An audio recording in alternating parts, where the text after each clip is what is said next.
selimut.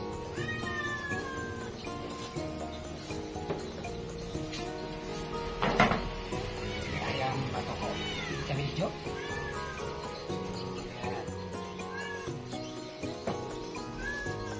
Ini ikan tongkol sambal merah.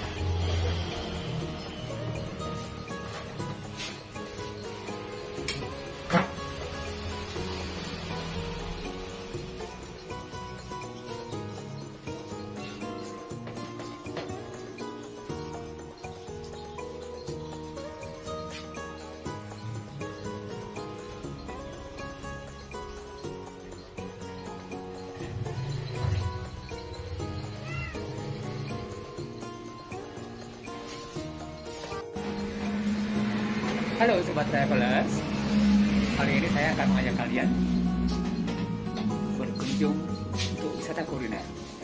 Salah satu daerah yang itu saya hits, nikmatnya mengguncang selera. Dan tadi saya sudah menikmati juga makanan yang ada di sini. Kita sekarang akan berbincang-bincang dengan sang pemilik yang merupakan chefnya langsung, yang namanya Bu Yanti. Boleh? Ikuti aja. Selamat siang Bu Yanti. Mengganggu sebentar, ini kegiatannya. Penasaran nih Bu, saya nih, sejak kapan sih Bu Ampera Mintu ini didirikan? Oh, ini udah saya melanjutkan usaha orang tua saya. Oh, ini berarti generasi kedua ya? Iya. Dulu tempatnya juga di sini? Enggak, dulu saya ditaruh di Bukit Tinggi juga, di Kak Solen Budiman. Oh, ditaruh. Iya, oke. Dari pagi sudah mulai persiapan ya Bu? Ya, dari jam 6:30 sampai jam 11 siang. Dari jam 6:30 sampai jam 11 siang. Iya. Sendiri atau sama suami? Sama suami. Wah, canggih ya, suaminya benar-benar siaga.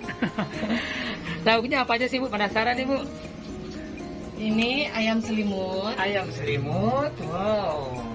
ikan batoko, ikan ladu hijau, Ikan lado hijau, ikan nila cabai hijau, ikan nila cabai hijau, ayam batoko ladu hijau, ayam batoko lado hijau, ikan saus, ikan saus, ayam bumbu, ayam gulai. Boleh, nah ini nih. Nah, ini paling juara nih. Ini usus ya Bu? Iya. Yang ini apa Bu? Ini kikil. Oh, kikil. Wow, ya tuh. Ini rendang ikan. Rendang ikan. Nah, netizen, rendang ikan yang mungkin hanya di sini yang kalian temukan, nggak ada tempat lain kayaknya. Nah, ini khas juga. Ikan nila. Ikan nila, kepala ikan nila. Yang ini Kepala ikan laut. kepala ikan laut. Nah, semuanya diolah sendiri oleh Ibu Yanti. Iya. Tidak ada orang lain. Benar-benar resepnya langsung dari orang tua ya. Iya. Ya. Baik, kalau begitu terima kasih Bu Yanti. Saya juga tadi sudah menikmati makanannya yang sangat lezat. Ayam selimut yang baru pertama kali saya temukan di sini. Saya doakan semakin banyak pengunjungnya dan tetap bertahan kenikmatan dan kelezatannya yang mengguncang selera. Terima kasih Bu. Iya.